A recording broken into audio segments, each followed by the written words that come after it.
18 months ago, Republic Airlines was a business partner of Midwest Airlines. We started flying for them as a contract vendor, similar to all of the businesses that we have with all the other legacy airlines that we serve. We started that flying in September of 2008. Republic is the second largest regional airline in the country, and we serve every major airline and every global alliance in the country. So this was part of our normal business model. We felt very comfortable that we could partner with Midwest Airlines and deliver a product that was consistent with their value proposition to their customers.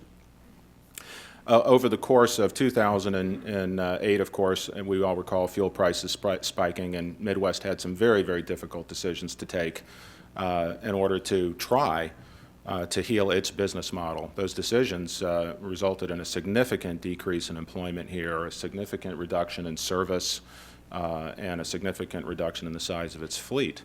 And through that process, of course, Tim and his leadership tried to continue to motivate our employees to deliver a product to you, our guests, that was consistent with the Midwest commitment for the previous 25 years. And you can imagine that's a daunting task for Tim. And this management team had been working from 2000 to 2009, fighting, a very difficult battle. Midwest Airlines, over the course of that 10 years, lost over $500 million. $500 million of losses. It had one profit-making year in 2006, and that was a single-digit million-dollar profit. So, this has been a war of attrition for a long time. In 2009, when TPG decided that they were going to exit the business, the company was facing a pretty difficult choice. It was either going to find a buyer or it was going to shut down.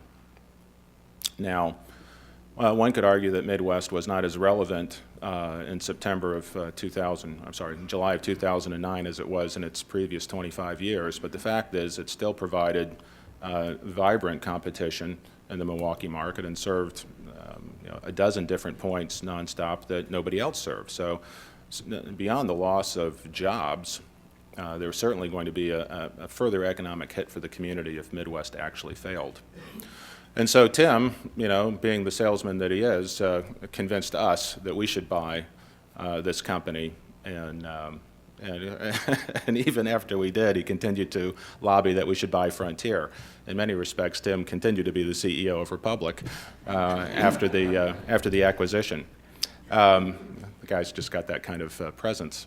Anyway, taking Tim's advice, we did buy Midwest Airlines in August of 2009, and we, in fact, did buy Frontier Airlines in October of 2009, and began what we thought would be a fairly interesting process of integrating two airlines. What we didn't think about terribly at the time was that we were actually integrating three airlines, Midwest, Frontier, and Republic. And if we go back in time and ask what is it that we thought we were going to accomplish through the acquisition of these two companies, when Republic, for the previous 10 years had maintained somewhere in excess of a 35% compound annual growth rate, we've been consistently profitable in all cycles, yet we were looking at all the consolidation that was going on in the marketplace, and continues to go on, and I'm sure we'll talk a little bit about Southwest and AirTran. No discussion about airlines would be complete without that. But with our partners, United, Continental, Delta, Northwest, all going through this consolidation process, left us with the belief that our business model needed to adapt and change. And if you look at the winners of consolidation, our belief was the low-cost carrier business segment would be well-positioned to move into markets that legacy carriers would abandon. And then the question became how to get into the brand business. And you can do it two ways, of course. You can start a brand, and that seemed to us to be terribly risky, or you can, in fact, acquire brands. And that's really, that alignment seemed to coincide with the Tim Hoeksema necessity to sell the business. So we had a strong alignment between myself and Tim to actually negotiate a deal and try to save Midwest Airlines, and then ultimately to purchase Frontier.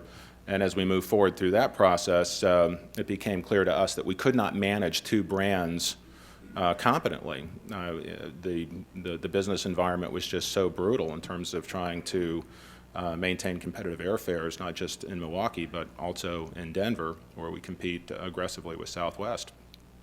It was clear that if we were going to be successful, we were going to have to offer a unified brand proposition to our customers. And anybody who's gone through an acquisition, you've probably struggled with similar considerations, trying to maintain existing brands and existing cultures, or do you try to integrate? And in April, after extensive research, we did announce that the brand proposition would be Frontier Airlines. And yet we wanted to incorporate the best of both carriers. And so the product that Frontier had changed, moving from a sort of an all-coach configuration to a configuration that included expanded legroom in the front cabin, adding the cookie to the Frontier flights, which I got to tell you, people love them all across the country. Asking for them last night, coming from Washington. So, there is a lot of the Midwest culture that survives in the Frontier business, and you have to go no further than General Mitchell Airport to see it.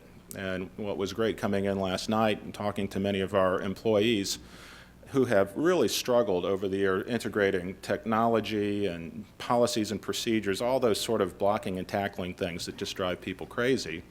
And I'm sure many of you as well. Thank God it's all fixed. But I can tell you that you'll see a level of excitement with our employees that is really, really heartwarming. Throughout all of the struggles over the last decade that these folks have been put through, I mean, characteristics such as perseverance and fortitude and determination are really what define this company. And I tell you, it's a privilege to know them and to work with them and to see that Midwest spirit continue to survive and thrive in what has been a very difficult time.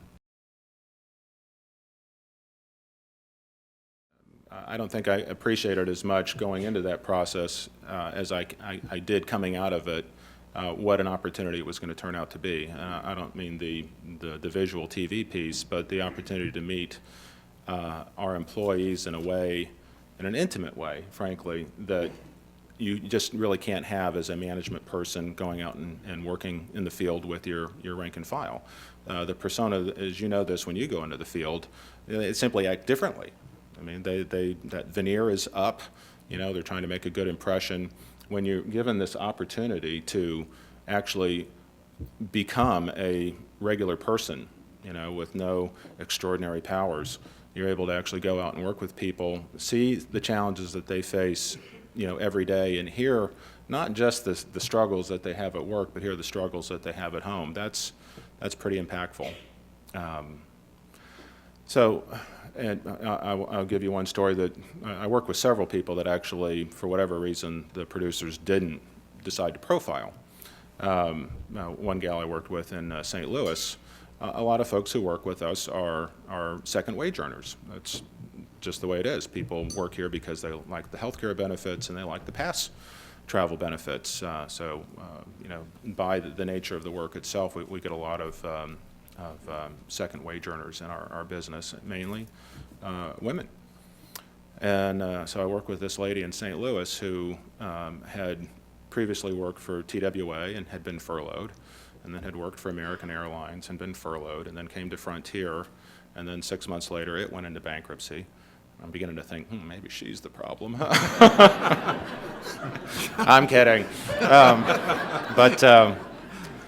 And so we're having lunch together, and we had finished doing our work, and I struggled mightily to try to keep up checking people in. So we're just having a sandwich, and we're yakking. I'm like, well, so it sounds hard, why do you do it?